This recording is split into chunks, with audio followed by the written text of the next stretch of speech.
Welcome to the Head Trash Show. My name is Alexia Leachman and I'm the founder of Head Trash, home to the new and unique head trash clearance method that removes unwanted negative thoughts, feelings and emotions quickly and effectively so that you can achieve clarity, confidence and contentment in your life.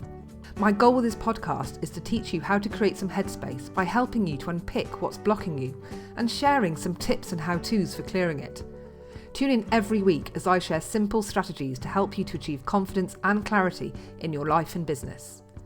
To find out how to clear your head trash quickly and effectively using our unique method, pop over to headtrash.com to get our free download and subscribe for our free head trash clearance updates. And now for the show.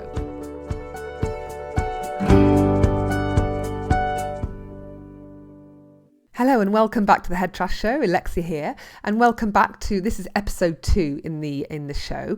And I thought that what would be really useful is to sort of follow on from the introduction to the head trash story with really just expanding a little bit on what head trash is, because there's a term that I use quite a lot, and I just want to make sure that we all understand what I'm on about, because there's nothing worse than me going on and on about head trash and you're thinking, what is head trash anyway?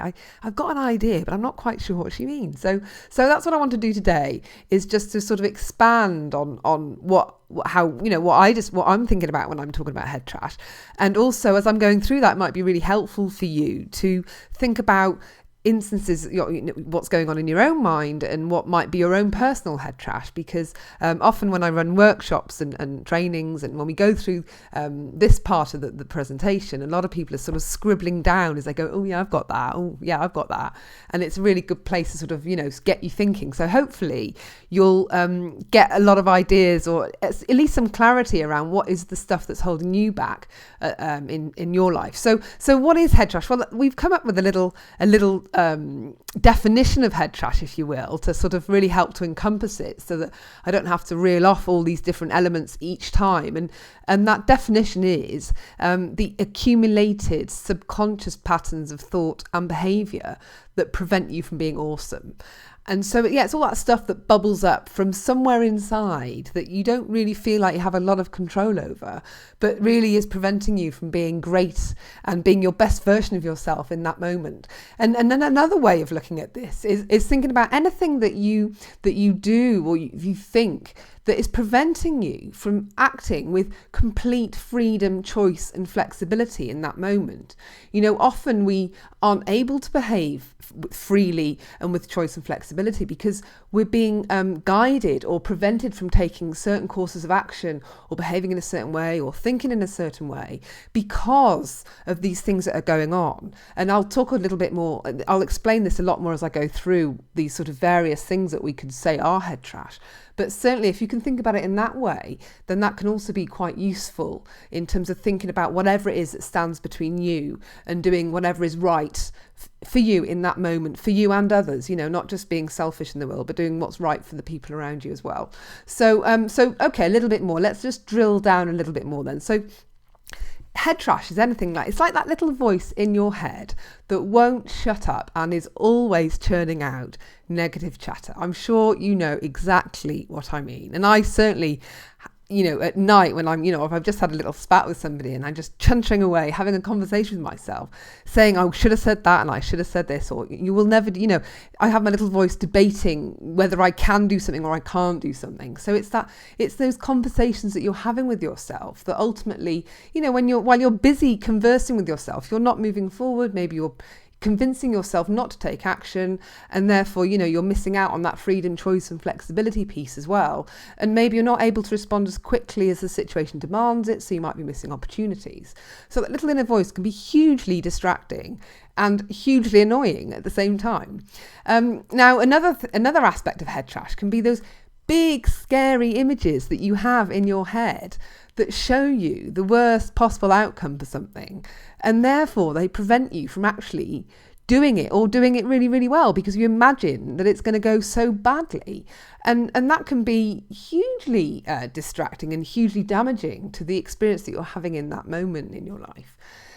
Now, another aspect of head trash can be those thoughts and those beliefs that you have about yourself or the world that are holding you back. So, thinking that everybody out there is friendly or not, or hostile, would actually lead you to have that experience if you were to leave the house that morning and believe that you live in a world that's incredibly friendly and approachable and happy. Then that is what you will see and experience. However, if you believe that everybody's out to get you, that they're all angry, that they're all depressed, then again, that is what you will experience, because our brain will just filter according to the beliefs that we have. So the beliefs that we have about ourselves and the world can be hugely powerful and will affect our day-to-day experiences in a really, really big way. So that's a huge aspect to the head trash the work that we do here at Head Trash, because working with your beliefs and opening them up so that you're able to move forward and experience things that are more beneficial for you to have the life that you want, then that's certainly an important element of the work that we do. Now, another bit of head trash is these are your fears and your phobias. And these are going to be hugely affecting in terms of how you're able to act with freedom, choice and flexibility. Think about if you had a fear of flying and a very close family friend or a dear friend was getting married, let's say in Australia, and there was no way that you could fly there for the wedding. And you'd sort of now be considering boats and taking months to get there. And suddenly your choices are vastly reduced due to a fear. And obviously that's just an example. But if you think about what fears that you might have and how they might be stopping you from taking action or doing certain things or putting yourself forward to do certain things, and how maybe you're not doing that, then you're limiting your freedom or your choices available to you, or your ability to be flexible in the moment. So fears, and the other thing about fears is they can be huge, like big irrational fears that can, you think, why on earth am I scared like this? I just don't get it, but you just are. And they can sort of, I used to have a huge fear of being underwater, and I just couldn't explain it, even though I loved sailing, I loved being on the sea, I loved all that stuff. The minute I was underwater, I just completely freaked out, and I just thought, this doesn't make any sense. However, as a result of that, I have never been scuba diving, and I've missed out on great experiences, I'm sure, as a result of not taking the plunge, as it were. So your fears and your phobias can be, massive, or just little tiny things that stop you from taking action and doing the things that you want. Now, another part of head trash is going to be these are going to be the self-sabotaging thoughts and the patterns of behaviour that sort of turn you into your own worst enemy. So another way, maybe they're self-defeating thoughts, or they're when you get in your own way, however you want to express that or feel that, whichever definition I'm using there, it sort of resonates the best with you. It's where you're literally the person that's stopping you experiencing success in whatever area you want. And that can be hugely annoying, where you just keep repeating and stopping yourself doing it, and you kind of almost keep wanting to kick yourself, going, why do I keep doing this? Why? And so these self-sabotaging thoughts, where you really want to achieve something and you just seem to keep missing it every time. And then you look back and you think, God, but I was the cause of that anyway. Why did I do that? So I'm sure that's something that I'm hoping this does resonate with you, this idea that we get in our own way. Now, another big aspect of head trash are your emotions. Now, your emotions just, they can either rule your life. And for many of us, they do. And emotions can be, they're very, very useful, and they help us to navigate each moment in the day and the experiences that we have. However, sometimes they control us rather than we control them, and that's not the way round it's meant to be. And sometimes we carry around these emotions all the time. And so, you might have an experience in the morning where you have a spat with somebody and you feel a little bit frustrated or angry in that moment. And by lunchtime, you're still carrying a little bit of that anger or carrying a little bit of that frustration. And when you bump into them after lunch, you're still a little bit frosty with them as a result of that. And that carrying that kind of emotion around with you for that period of time, it isn't healthy. And if you let me just invite you to think about children, for example. And if you were to observe small children and how they use emotions and how they express their emotions, they might have a little temper tantrum, and it'll last them maybe 5-10 minutes, and then they'll just quickly let it go, move on as if nothing's happened. And as a parent, you can sort of look at that and think, how do they go from that to that in such a short amount of time. And yet that's, they're really using emotions in the way that they're intended. So it's always useful to think about getting back to a place in terms of how you use your own emotions to how children use emotions. And emotions can be hugely, there's a lot of clues in terms of how we can see whether we're in control of our emotions or not. So for example, there's the one I've already hinted at, carrying that emotion around all day, which I kind of sort of describe that as like having an emotional stalker. It just follows you around, you just can't seem to let it go. But other aspects of emotional imbalance, or where we really do need to sort of master our emotions better, are, for example, if you display any emotions inappropriately. And that might be either excessively or not at all, like a complete lack, or this sort of consistency. It never seems to goes away. So, a great sort of analogy I like to give when I think about emotions, if you think of Wile E. Coyote from the cartoon series, and you always imagine that he's just the epitome of head trash for me, because he'll sort of use a great big boulder on a great big catapult to fly across the canyon to get this sort of tiny little stick-like bird, and you just think that boulder is completely inappropriate to try and get the bird, kill the bird so that you can have it for dinner. And yet who ends up suffering in all of those situations? It's him. So not only is he deeply self-sabotaging and gets in his own way and messes everything up, but he's also using excessive force for actually what is required in that moment. So, but equally, if you come across somebody that doesn't experience any emotions, they literally shut themselves off. So maybe they've experienced some bad news and they don't allow the crying or the grieving to happen, and they just cut it off. And equally, that's not healthy. You really need to allow your emotions to breathe and to allow your system to process what's going on for you. So there's opposite ends of the emotional scale, as it were. So emotions are sort of huge aspect of head trash. And so and really, that's a really good sort of little tour of the kind of things that could make up your head trash. So what am I talking about when I talk about head trash then? So it could be, when you think about how do you express that to yourself, what kind of things might you be saying to yourself? You might be saying things like, well, I get really nervous before a performance, and sometimes it makes me really, really panicky. And so there you've got the nerves happening, and then also because of feeling so panicky, you might not be able to do such a great performance or presentation or whatever it is that you're doing. Another one could be that you get really wound up when other people speak over you, so that frustrates you, it makes you angry. And so when you experience that, suddenly you're not going to be behaving, putting your best version of yourself, because you're just wrapped up in the emotion of being wound up. You might find that, you get really annoyed when, John at work doesn't do what he says he's going to do, and you end up shouting at him, or, a friend of yours doesn't do what, when they just don't live up to their word. That also might really annoy you. So again, you might snap, you might tarnish the relationship in some way as a result of that. You might feel completely overwhelmed by your workload. And so because you're so stressed by your workload, you feel you just haven't got that mental clarity to really think things through and to take it slowly and to just be very clear in your thinking, because the emotion is taking over so much and you're a little bit like a rabbit in headlights. So that's very, very common, something that I work on quite a lot with people.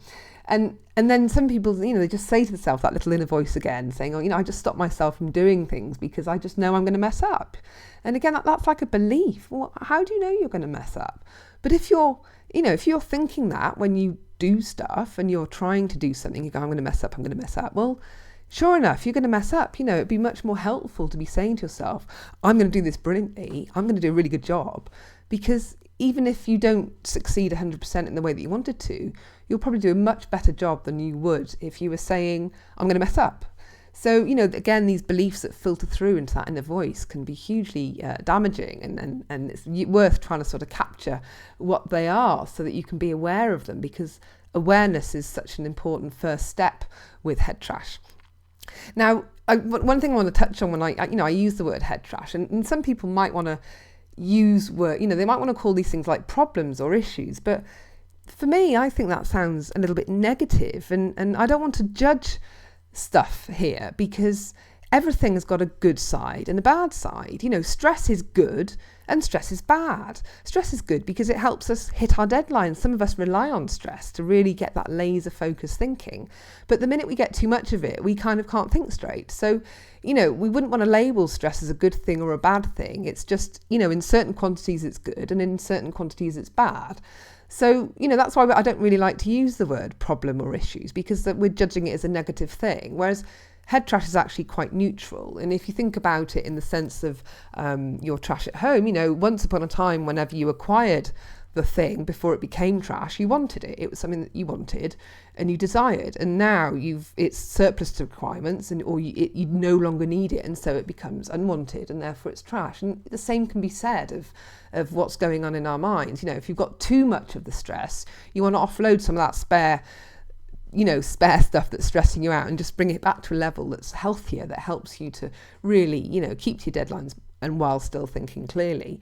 So, with the head trash is great. The term is good for us because it means that we can be very neutral about whatever it is that we're talking about without sort of judging it to be bad. But the other thing is that, often I work with people that on something that might be considered to be a positive emotion, such as excitement. So if you think for a moment, let's say the bride before her wedding day, or the groom before giving a speech, that kind of scenario, or a big artist before a big concert, they're going to be really excited / nervous before the big event. And as a result of that, the night before, they might not be able to sleep, they might have a dodgy belly, they might need to get to the toilet or whatever it is. And so, if they've not had a good night's sleep, the chances are they're not going to enjoy the day as much. They're not going to maybe perform as well as they'd like. And so that's going to get in the way. And so excitement in that moment is not a positive thing for that person. So, I often work on things like excitement with people because we just want to pull it back, make it manageable, allow you to use it in the quantity that is most appropriate, so that it makes your experience a positive one, allows you to put your best foot forward, but also enables you to act again with that freedom, that choice and that flexibility. So so that's a little bit more, that's to give you a little bit of a hint as to what we mean by head trash. But when you think about what head trash you might have, there's always something going on in your mind. You've got the sort of negative chatter, you've got the big scary images or the sounds of the voices. And often whatever's going on in your mind will also be accompanied by something in your body.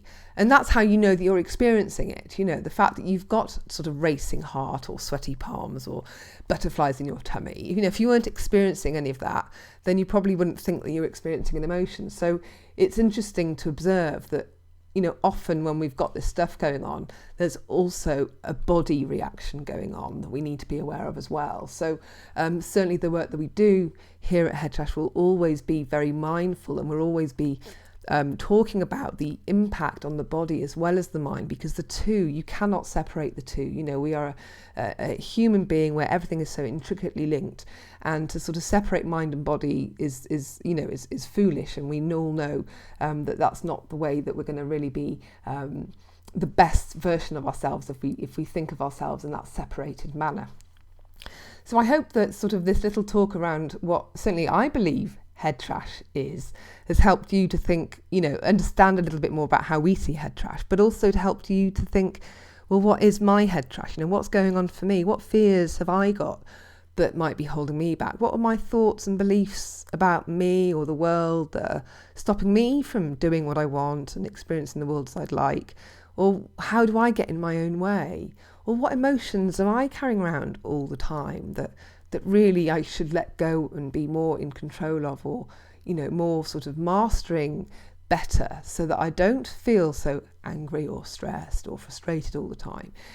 So I hope that this has been a helpful little whistle-stop tour of the idea of head trash, and that you're able to now start thinking a little bit more about what might be going on for you in terms of how we can start clearing that, because the next show, it's all about sort of what our 5 steps of head trash clearance are, where I'll be taking you through the 5 steps of clearance that we share in our download that's available from our homepage. And so if you're able to sort of come and join me for the next episode, then that would be great. And certainly if you've got a little list of your own little bits of head trash to start working on, then that means that after the next show you can crack on and start clearing some of your own stuff, which is actually what this is all about. My main intention with this show is to really help you to start being in control of your own headspace and to start having some of that inner peace to yourself so that you can be the best version of yourself. So thank you for joining me today, and I look forward to speaking to you next time. Bye for now. You've just been listening to Alexia Leachman here on The Head Trash Show. If you enjoyed the show, I'd really appreciate you leaving a review here on iTunes. And don't forget to pop over to headtrash.com to get your copy of our free 5 Steps to Clearing Head Trash guide. Now stay tuned for upcoming episodes and more tips and how-tos for clearing your head trash and reclaiming your headspace. Until next time, bye for now.